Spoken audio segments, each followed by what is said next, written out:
The work of navigating officers goes on winter and summer, day and night, in calm weather and in storm. This applies equally whether engaged in passage planning, taking the watch, or entering or leaving confined waters under pilotage. It is critical work, as over 80% of insured losses due to collision, grounding and contact damage are said to arise from human error. This program examines the work of the officer of the watch during watchkeeping.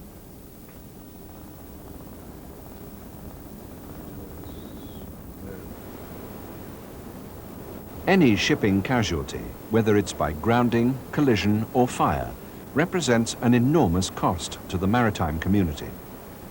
In addition to the lives which can be lost and the environmental damage which may be caused, the burden of increased insurance costs affects all ships.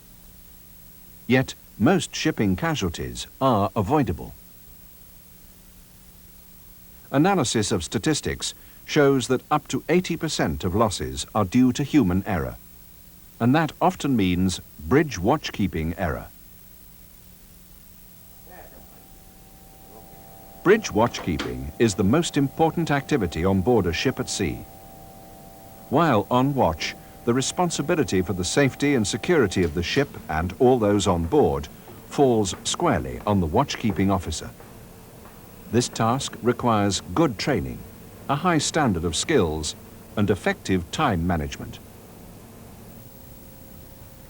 The prime task of the watchkeeping officer is to ensure that the ship is never put in a position of uncontrollable risk. This means always knowing the ship's situation and keeping a good lookout at all times.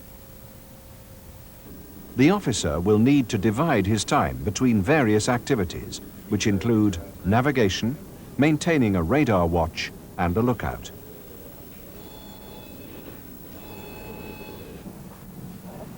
Manning levels on the bridge will depend on the type of passage and the type of ship.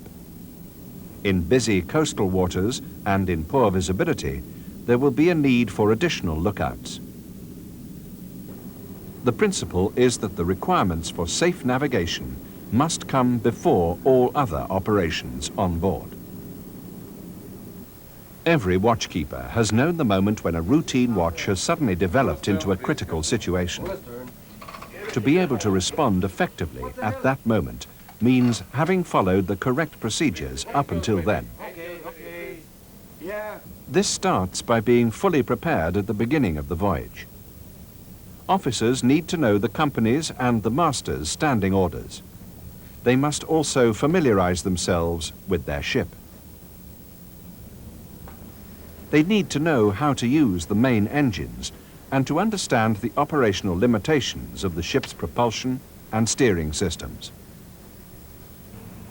The right way to start a watch is to get up on the bridge early. Good evening. How is your course? Yeah. Any instructions, Captain? Yeah, Captain has given my father charge. Once on the bridge, the incoming watchkeeper must check the master's night orders relating to the passage.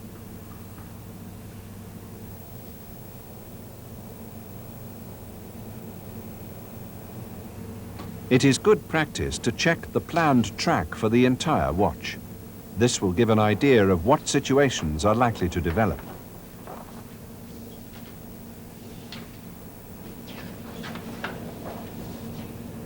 Being early will allow plenty of time for your eyes to become accustomed to the light and to familiarize yourself with the ship's situation.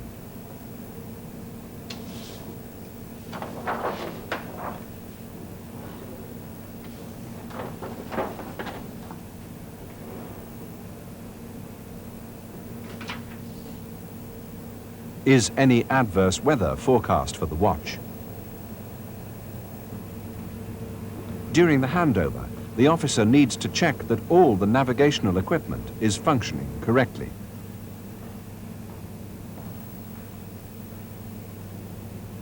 The outgoing watchkeeping officer must be certain that the new watchkeeper is fit for duty so that the safety of the ship is being transferred into safe hands.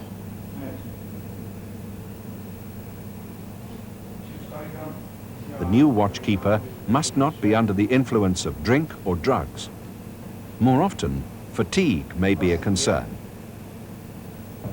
Did you look at the radar? Yes, sir, I did. I just checked the position.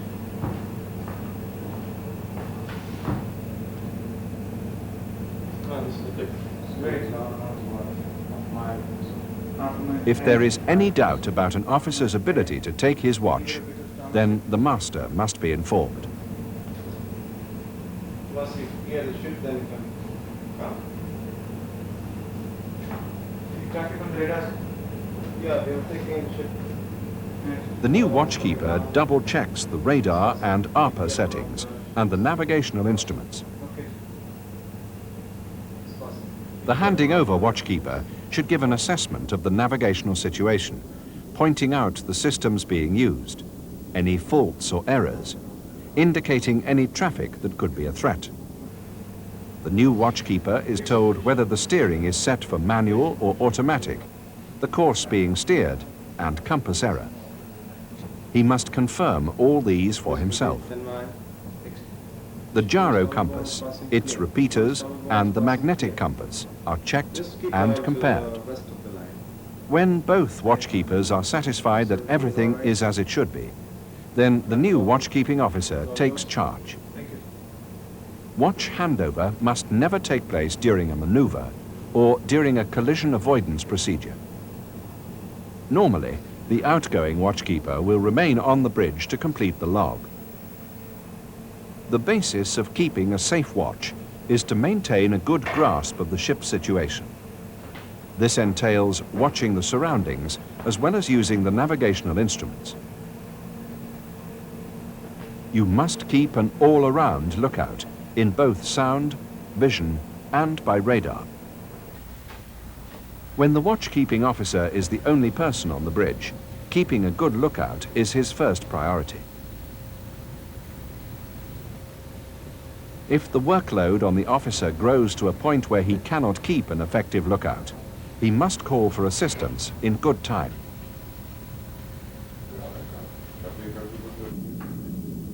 Lookouts must be available at all times to be called to the bridge if required. Rather than leaving them to get on with the task, all lookouts should be properly briefed by the watchkeeping officer. Instructions should be given about what landmarks, lights and buoys to look out for, in addition to watching for other ships.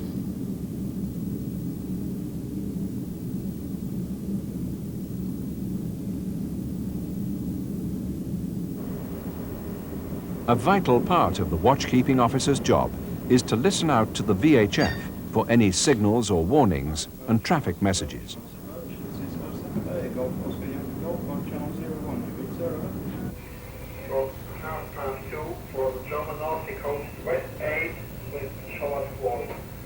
Please repeat.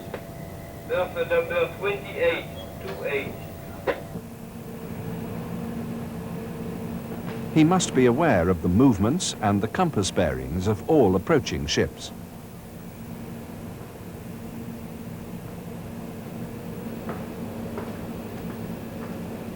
The other vital task is to ensure that the ship's track made good is the intended track over the ground.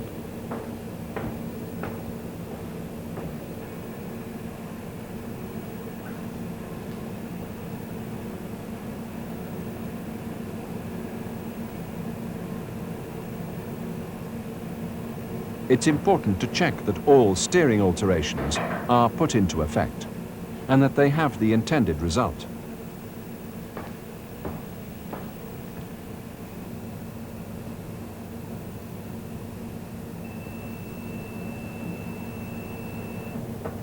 The ship should have a passage plan.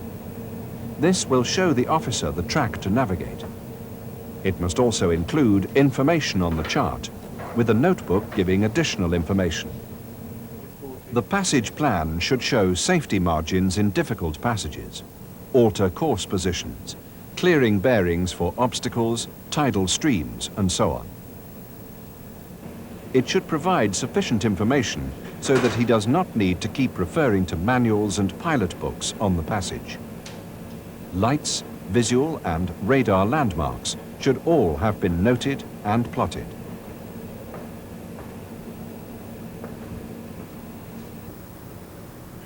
The main engines are at the disposal of the watchkeeping officer to navigate the ship.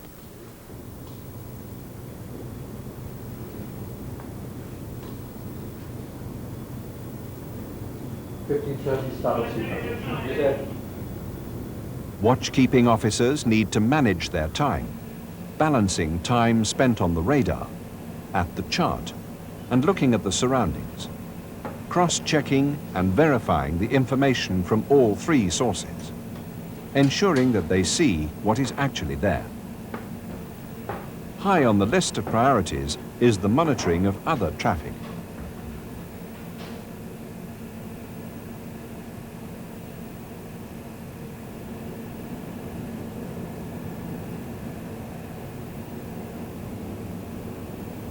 The important thing is to think defensively. Try to anticipate. Never get into situations that you cannot get out of. All the time, think ahead. Ask yourself, where is that echo going? What might he do next? What are my options? It is vital that close-quarter situations are avoided. All ships should be navigated according to the collision regulations, but it cannot be relied upon that others will do the correct thing. You must never risk the safety of your ship on that assumption. In potentially dangerous situations, it is essential to be decisive and to take positive action early. If the problem ship is tracking you, he will notice a clear change in course. Slowing down is an option, but remember, this takes time to register on the other ship's radar. Here, the vessel on the starboard bow is on a collision course.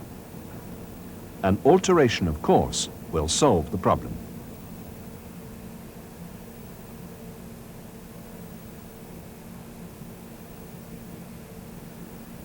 The officer checks that the alteration is taking place.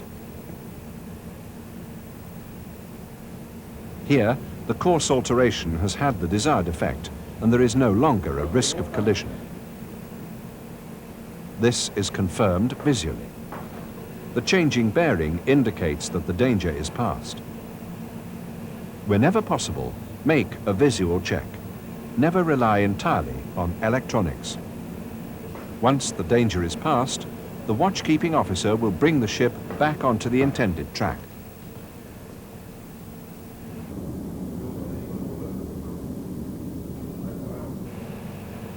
Good evening, Second. Good evening. When the master comes on the bridge, it must be made quite clear who has the responsibility for controlling the ship.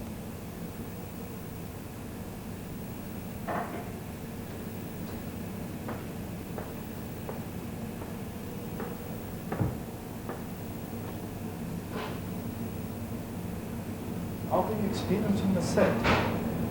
No, sir. I altered course to starboard for a crossing vessel. I brought it back on course. How's the traffic? Not much, sir. One vessel in the port wall, 3 points in the port bow. That's not going to be upper. Nice.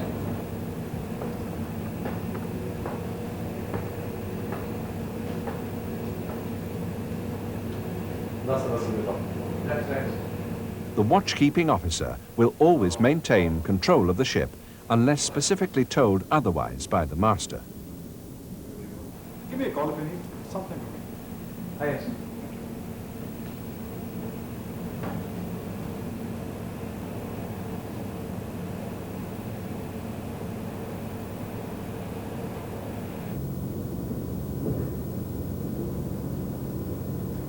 The passage plan should indicate the method and frequency of fixing the ship's position.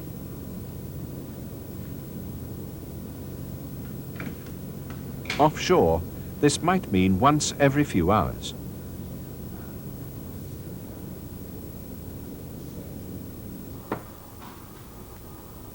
Here, satellite systems like GPS will be the most useful.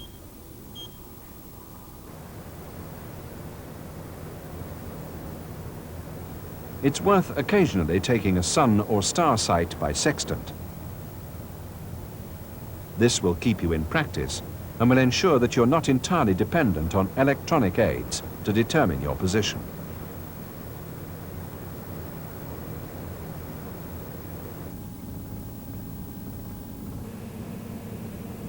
In coastal waters, where the position of the ship is more critical, more than one method of fixing must always be used to cross-check for accuracy.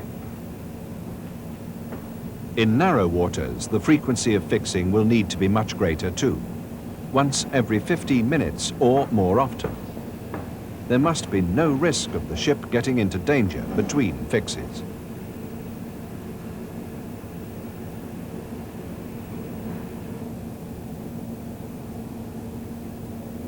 Parallel indexing is a very useful technique in coastal waters. The passage plan will indicate where it's to be used. The track of a radar conspicuous point is drawn on a relative motion ARPA or radar display. The offset of the track is the distance the ship needs to keep off the point.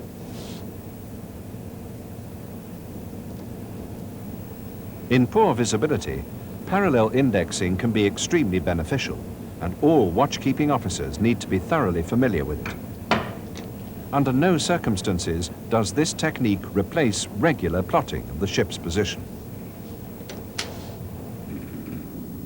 In addition, the watchkeeping officer needs, when time is available, to carry out a number of routine monitoring tasks. These must include checking the compass error and checking other navigational equipment for errors. Other items to watch could include fire alarms, watertight integrity monitoring equipment, ballast control apparatus, and telecommunication equipment. All these tasks need to be recorded in the log. This record will provide a useful check should there be any malfunction. It is essential that the watchkeeping officer remains aware of what is going on inside his ship.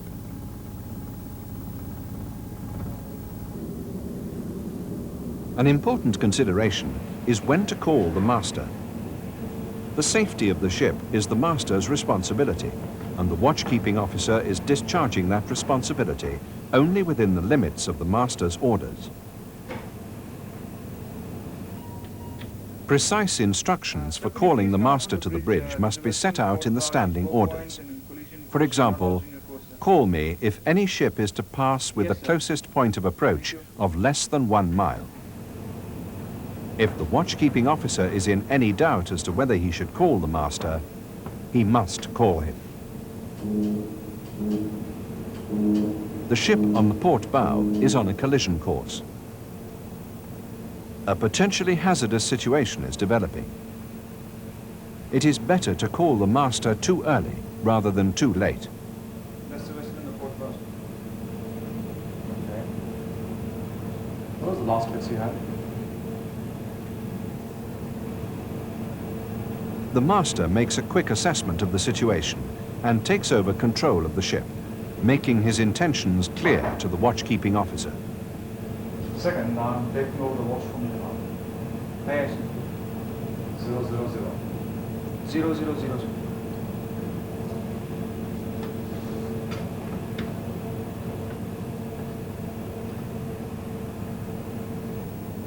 It's a good idea to record the time of such a handover in the ship's log. The master then takes appropriate action. Could you give one shot once, please? It may be appropriate to use the ship's whistle or other signal to indicate a change of course to nearby ships. It is always better to be defensive in your navigation, bearing in mind the possibility that the other ship may not do the correct thing. With the master having taken over control, the watchkeeping officer remains on the bridge to help him. Teamwork on the bridge is always important. In difficult traffic situations, it becomes vital. The officer of the watch gives the master his fullest support, not just simply doing what he's told, but double-checking things as well. Wheel on starboard 20s. Alright. Ready to turn now 5 degrees. Watchkeepers should remember the words of a famous American admiral. East to 10. No officer, whatever his rank and experience, should flatter himself that he's immune to the inexplicable lapses of judgment, calculation, and memory, or slips of the tongue in giving orders, which have so often brought disaster to men of the highest reputation and ability.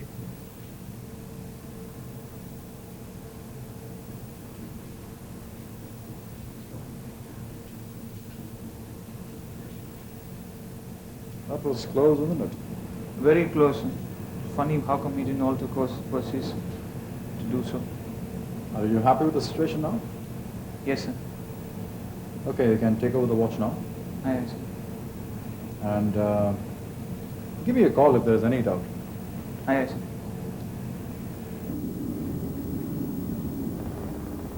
The watchkeeping officer must always stay alert and double-check everything he does.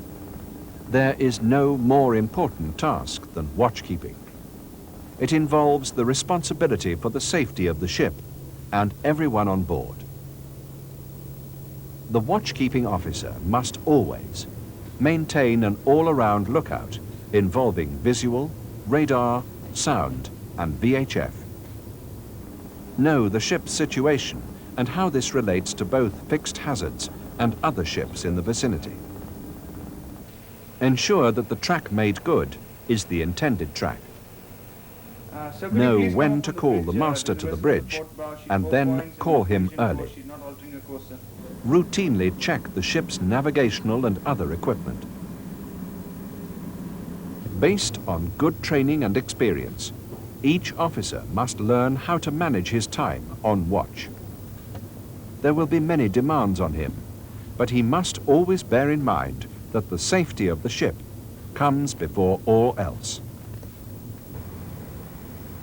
Further information and advice on the subject of watchkeeping can be found in the Nautical Institute's publications, Bridge Team Management and Bridge Watchkeeping.